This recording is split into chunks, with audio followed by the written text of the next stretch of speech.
Di sebuah kawasan tandus wilayah Yaman, lahirlah seorang lelaki yang kelak menjadi salah satu sosok paling penting dalam sejarah Islam. Namanya adalah Abdurrahman bin Sakhr ad-Dausi, namun dunia lebih mengenalnya dengan julukan Abu Hurairah, yang berarti Bapak Kucing. Julukan ini diberikan karena kecintaannya terhadap kucing, makhluk lemah yang sering terlantar di sudut-sudut jalanan. Abu Hurairah tumbuh di tengah kehidupan yang serba terbatas, namun sejak kecil ia telah menunjukkan kelembutan hati yang luar biasa. Kisah hidupnya tidak sekadar menarik karena jumlah hadis yang ia hafal, melainkan juga karena jalan panjangnya menuju cahaya Islam. Ia berasal dari suku Daus, sebuah suku yang mendiami wilayah selatan Jazirah Arab. Dalam kegelapan jahiliyah, Abu Hurairah tumbuh dengan keresahan spiritual. Ia menyaksikan penyembahan berhala dan adat-adat yang menindas, yang mendorongnya mencari sesuatu yang lebih bermakna, hingga akhirnya ia mendengar kabar tentang seorang nabi dari Mekah yang mengajarkan tauhid. Ketika mendengar ajakan Islam yang dibawa oleh At-Tufail bin Amr, pemuka sukunya, Abu Hurairah merasa hatinya tergugah. Ia memutuskan untuk meninggalkan kampung halamannya dan menuju Madinah untuk menemui langsung Nabi Muhammad SAW. Ia berangkat bukan dengan harta, tapi dengan semangat dan tekad yang membakar jiwanya. Di sepanjang perjalanan, ia hanya membawa pakaian sederhana dan sedikit bekal. Di pundaknya selalu ada seekor anak kucing kecil yang setia menemani. Setibanya di Madinah, Abu Hurairah langsung mencari Rasulullah. Saat pertama kali memandang wajah Nabi, ia merasa seluruh kelelahan dan penderitaan selama perjalanan sirna. Ia pun segera menyatakan keislamannya. Rasulullah SAW menyambutnya dengan hangat dan menjadikannya bagian dari Ahlus Sufah, kelompok fakir miskin yang tinggal di serambi Masjid Nabawi dan mendalami ilmu langsung dari Nabi. Disinilah, Abu Hurairah memulai perjalanannya sebagai penjaga ilmu. Karena hidupnya hanya untuk ilmu dan ibadah, Abu Hurairah hampir selalu bersama Nabi. Ia mencatat dengan hati dan hafalan, setiap perkataan, tindakan, dan kebiasaan Rasulullah SAW. Uniknya, di tengah keseriusan menuntut ilmu, ia tetap membawa serta anak kucing peliharaannya. Rasulullah yang penuh kasih pun memberinya julukan, Abu Hurairah, yang membuat julukan itu abadi hingga akhir zaman. Julukan itu bukan sekadar simbol kasih sayang terhadap binatang, tetapi juga ciri khas yang menunjukkan kelembutan hati sang perawi hadis terbanyak. Abu Hurairah bukanlah sahabat yang datang sejak awal kenabian, tetapi ia memanfaatkan waktunya secara luar biasa setelah masuk Islam. Meski hanya sekitar 4 tahun bersama Rasulullah SAW, ia menjadi perawi hadis terbanyak, lebih dari 5.000 hadis diriwayatkan olehnya.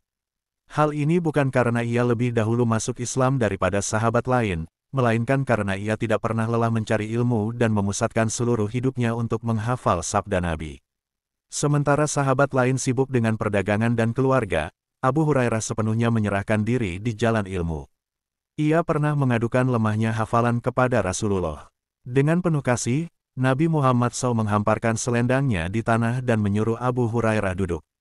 Kemudian beliau berkata, "Bentangkanlah kainmu." Abu Hurairah pun membentangkannya. Nabi menadahkan tangan seperti menuangkan sesuatu ke atas kain itu, lalu bersabda, "Kini lipatlah kainmu." Sejak kejadian itu, Abu Hurairah tidak pernah lupa satu hadis pun yang ia dengar dari Rasulullah SAW. Kejadian ini menjadi salah satu karamah ilmu yang luar biasa dalam sejarah Islam. Hari-hari Abu Hurairah di Madinah begitu sederhana. Ia hidup dalam keadaan miskin, kadang hanya bertahan hidup dengan sebiji kurma atau makanan sisa dari para sahabat. Namun, kemiskinan tak pernah melunturkan semangatnya untuk mendampingi Rasulullah. Ia sering tertidur karena lapar, namun tetap hadir di majelis-majelis ilmu. Bahkan, ia tak segan bertanya berulang-ulang untuk memastikan bahwa hadis yang ia hafal benar-benar sesuai.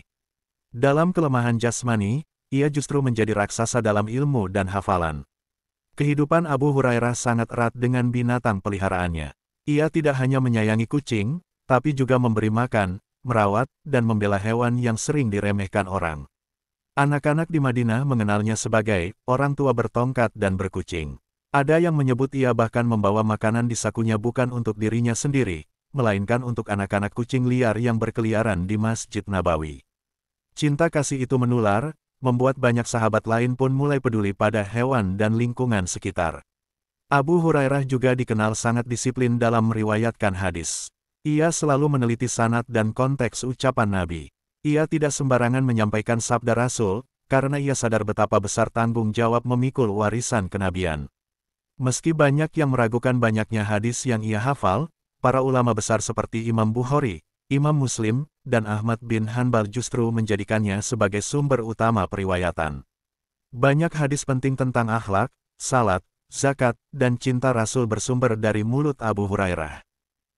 Dalam satu kisah, Abu Hurairah pernah diminta Khalifah Umar bin Khattab untuk menjadi gubernur di wilayah Bahrain.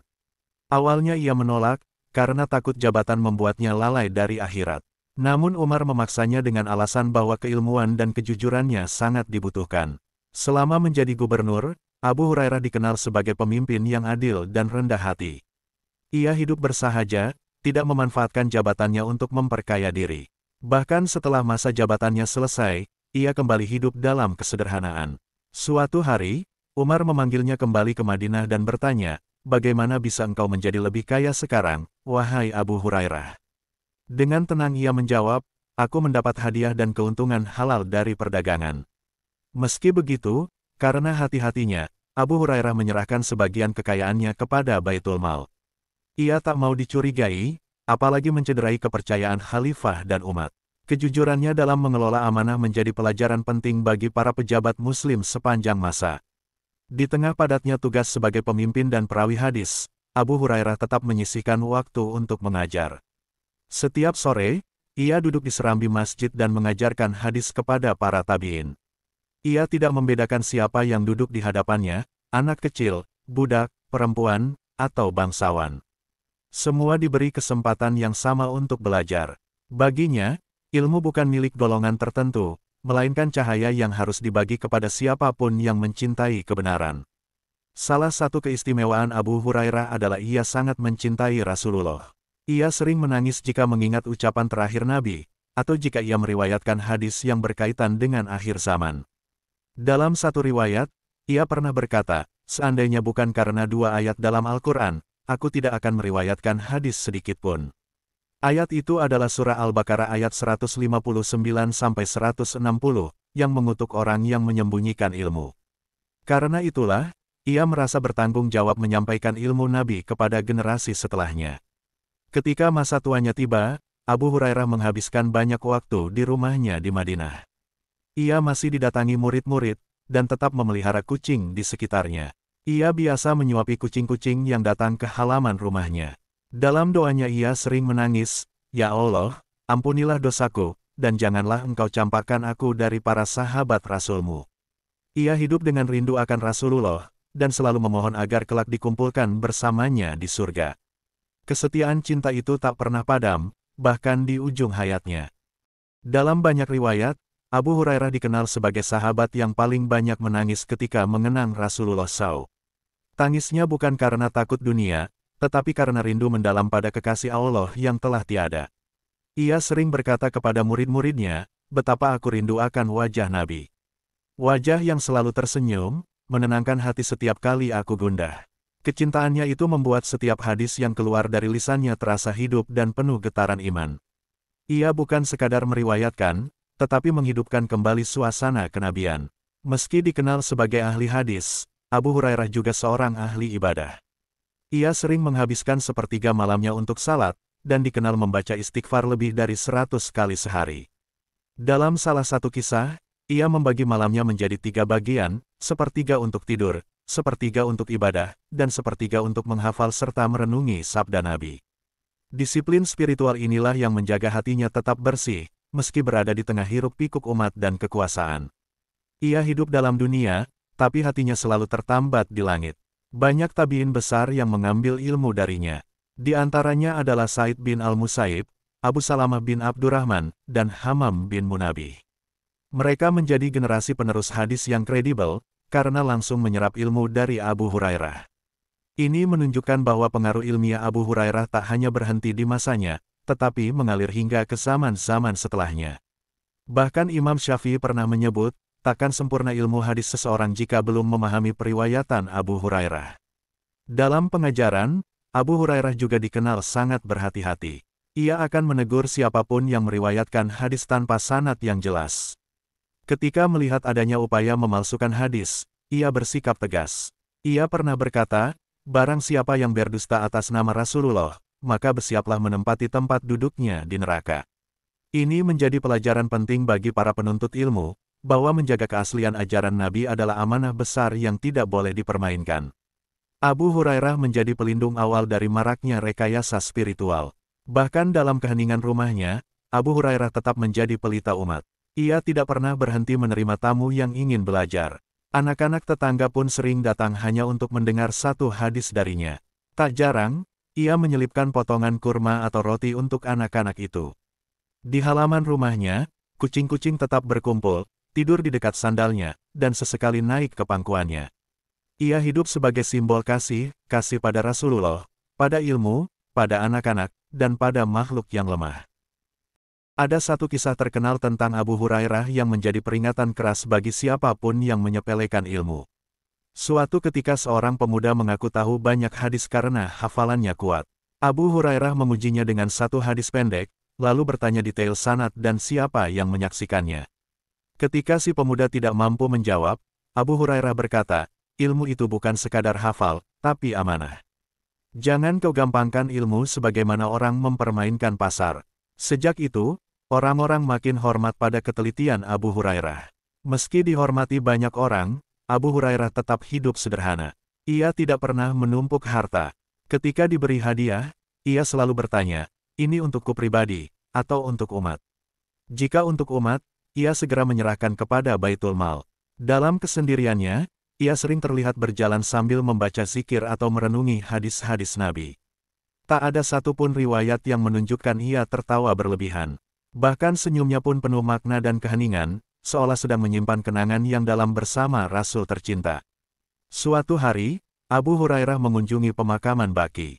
Ia berdiri lama di depan makam para sahabat dan menangis. Ketika ditanya, ia berkata, mereka telah bertemu kekasih mereka, sedang aku masih menunggu. Setiap hari aku hidup dengan hadis-hadisnya, tapi belum juga menyusulnya. Kerinduan itu bukan basa-basi, karena setiap malam ia meminta pada Allah agar segera dipanggil dan dikumpulkan dengan Rasulullah. Ini bukan kesedihan, tapi cinta yang melampaui ruang dan waktu. Ketika ajal mulai mendekat, Abu Hurairah jatuh sakit. Orang-orang mengelilinginya, termasuk para murid dan sahabat-sahabat tua. Dalam lemah suaranya, ia tetap menyampaikan hadis, meski hanya satu kalimat. Ia berkata, jangan kalian tinggalkan sunnah, karena disitulah keselamatan. Lalu ia tersenyum kecil dan memejamkan mata. Ia wafat di tahun 57 Hijriah, di usia lebih dari 70 tahun. Kota Madinah kehilangan pelita ilmunya, dan langit pun seolah merunduk dalam kesedihan.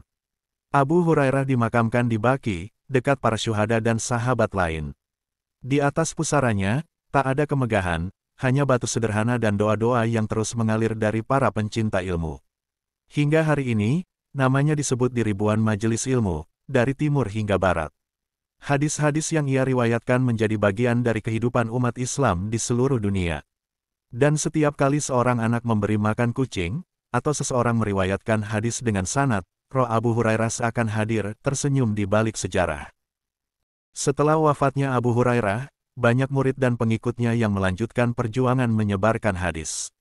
Mereka menjadikan hafalan dan keteladanan hidup Abu Hurairah sebagai standar tinggi periwayatan. Tak sedikit dari mereka yang berkata, jika bukan karena Abu Hurairah, kami tidak akan tahu begitu banyak sabda Rasulullah. Ini bukan pujian kosong, melainkan pengakuan jujur atas kontribusinya yang monumental dalam menjaga warisan kenabian. Ia adalah jembatan antara generasi Nabi dan generasi. Para ulama setelahnya meneliti dan mengkaji hadis-hadis yang diriwayatkan Abu Hurairah. Meski sempat ada yang menyaksikan jumlahnya, kredibilitas beliau tetap bertahan kuat karena didukung oleh banyak murid terpercaya, sanad yang bersambung, serta konsistensinya dalam meriwayatkan. Imam Bukhari bahkan menempatkan puluhan hadis riwayat Abu Hurairah dalam kitab sahihnya, bukti bahwa integritas Abu Hurairah telah diakui oleh ahli hadis lintas generasi. Sebagian orang awam sering bertanya, mengapa seorang sahabat yang hanya hidup beberapa tahun bersama Nabi bisa meriwayatkan ribuan hadis? Jawabannya sederhana namun mendalam, Abu Hurairah mendedikasikan seluruh hidupnya untuk mendampingi, mendengar, dan menghafal ajaran Nabi. Ia tidak menikah saat itu, tidak berdagang, tidak bertani, seluruh waktunya hanya untuk ilmu dan ibadah.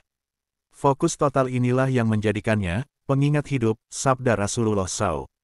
Selain itu, Abu Hurairah juga memiliki ingatan yang sangat kuat. Para tabi'in mencatat bahwa ia mampu mengulangi sabda Nabi dengan lafal dan urutan yang sangat presisi, bahkan bertahun-tahun setelah mendengarnya.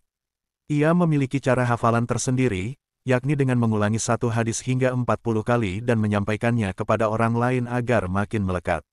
Ia juga rajin merenungkan makna setiap hadis, bukan hanya menghafal teks, tapi juga memahami konteks dan hikmah di baliknya.